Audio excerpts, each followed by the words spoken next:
Good morning, everyone. This is Paul Havens, President and Founder of Holy Earth Ministries. I'm here in Dembe Village in Sagitu Island. I'm here with Pastor Patrick Wangira, and he is going to tell us a little bit about this village. Actually, I'll turn it around so you can see him. Welcome, Karibu. Thank you. Yeah. Yeah, welcome. This is the Sagitu Island, Dembe Village, or camp, as they call it. Sagitu Island has four centers, Dembe being one of them. And the main job people do here is fishing, and a few of them are in farming. They plant bananas, they plant kales and tomatoes, and even corn. But they major in fish farming. This is the kind of life which they lead. As you can see, the kind of houses. We can just walk around a little bit if you want to. Yes. These are their houses. They enjoy life. Yes. So one of the big things that when we've been here, of course, we're staying in another village, and it's a little, it's similar to this village, but this village is where our church is, the Church of New Beginnings, CNB Sagitu Island. And one of the things here is they do not have any public toilets, nor do they have water, and that is a big need. Most people either have to go into the bushes. They have very little there's no facilities. Even in the other camp we were in, we had to actually pay to use the latrine. And this is where our church is. And we just we get disconnected. Now down here is the lake. We're going to walk down here, but we want to be able to dig them a borehole well, and we want to be able to build them a latrine. Tell us about what your idea of that is and where it would be built. Oh yeah, based on the property we have of the church, it is close to 3/4 of an acre. And we can have a public toilet on that property that can help the community as well as the church, and that will have solved a hygienic challenge in the society. And secondly, there is a lot of challenge with this water. Yeah. People using it directly. This is on Lake Victoria. Yeah, and it's quite risky because at times we have crocodiles. So when we have tap water, one is clean, and two, for the safety of the community also, they can be fetching water from that very place. Now, how many people live in this village? This has approximately 1,600 residents. And a lot of them are children, aren't they? Yeah, we have very many children. Well, let's walk down here by the lake, and you can see the lake down here. It's actually a very beautiful area, but they do need latrines. Good morning. How are you? Webele? Very fine. Oh, good. Good morning. Whoop, sorry about that. Almost stepped on the fishing line. Okay, we get disconnected and reconnected, but this is the fishing boats. This is where they put in for fishing. They do the small fish. I guess how many types of fish are there in here that they actually fish for? We have a number of fish actually, but majorly we engage in tilapia fishing. Tilapia, yeah, we eat a lot of that. Perch and the silverfish. We Yeah. call it omena in our language. The little bitty fish. The little bit. Yeah.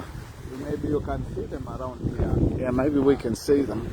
Again, we get our live feed gets disconnected every once in a while, but these are the fishing boats. This is we came here on a boat just a little bit bigger than this. I did a Facebook Live for that, and I'm sure you saw that. But this is basically how the people live.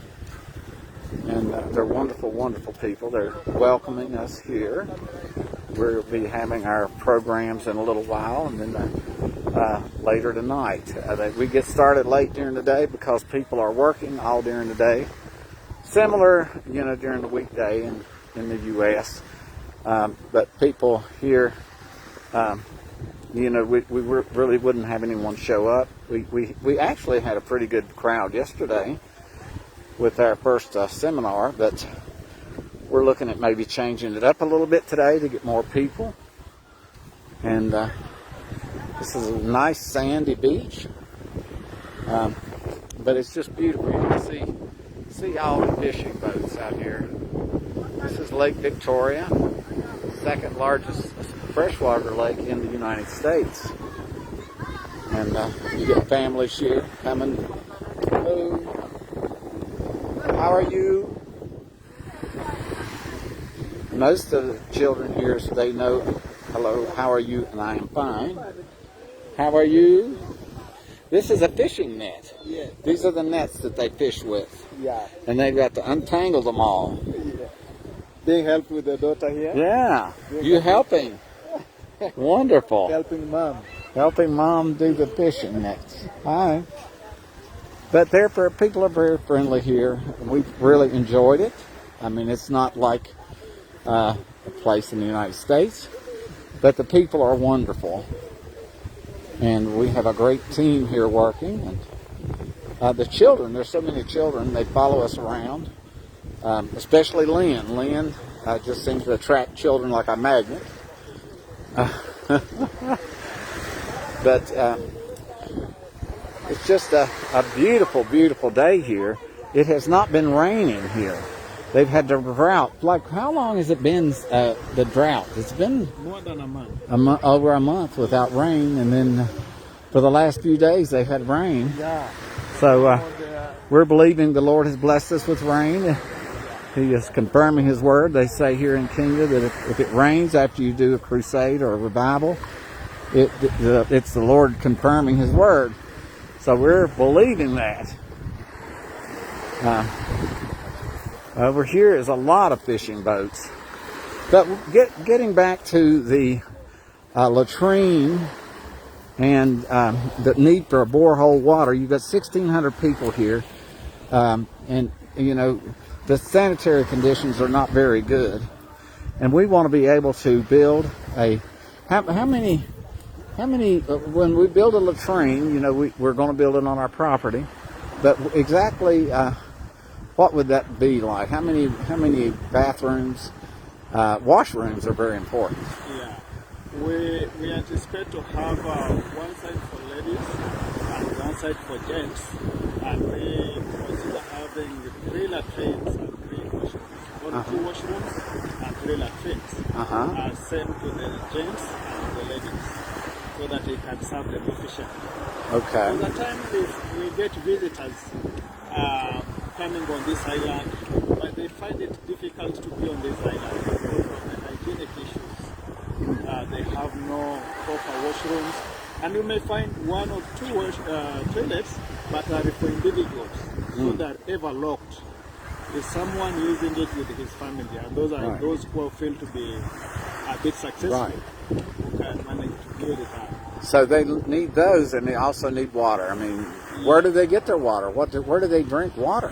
They often have to come to the lake, which is quite dangerous, and also it is not that clean enough. So do they actually drink it without boiling it, some of them? To boil. You do have to boil it. But when we drill water or when we dig down, it is fresh water now. Now, how deep do you think we'll have to dig? Our normal borehole wells are about 25 feet deep. Would we have to dig deeper here? Actually, it's around 20 to 25 feet. Oh, okay. And then it would be enough water for the whole community. Yes, we can put on a solar pump, so that we can have a tank, and it can run by gravity to other places if they can. Yeah, and the cost is not quite that much either. Between $2,000 and $3,000, I figure we can build the latrines and dig a borehole well.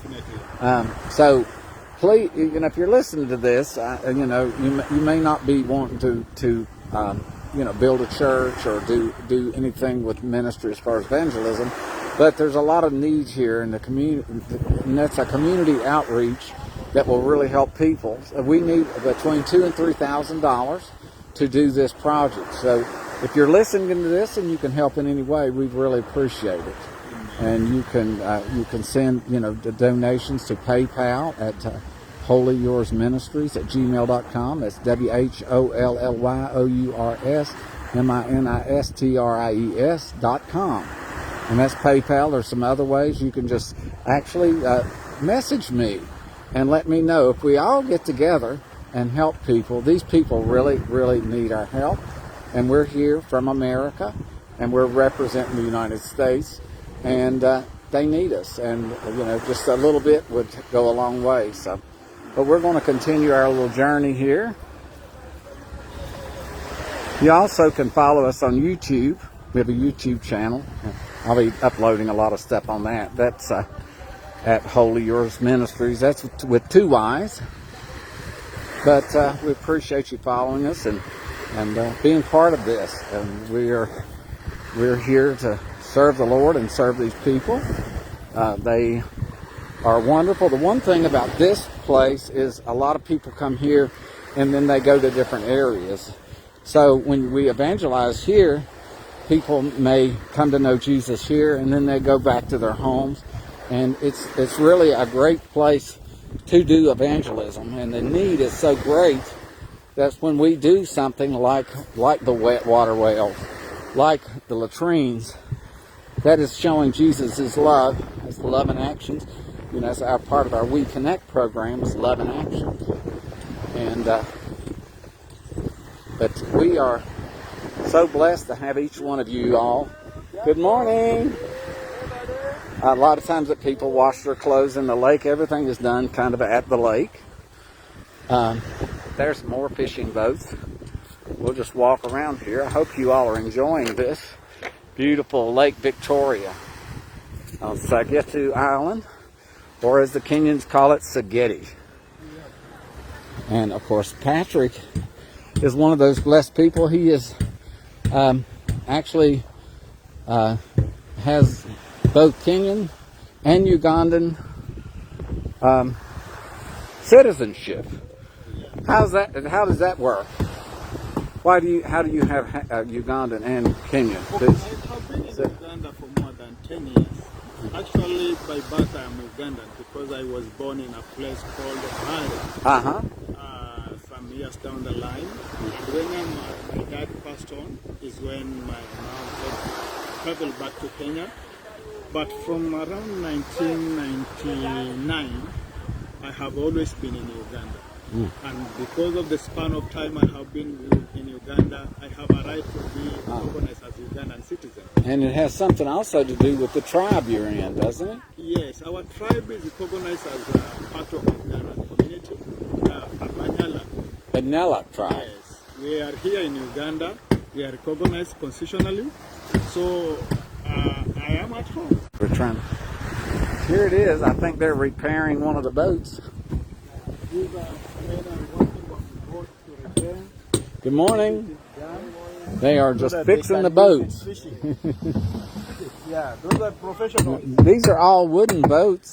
Yes. How do they seal the boats to keep them from leaking? Yeah, they're gonna.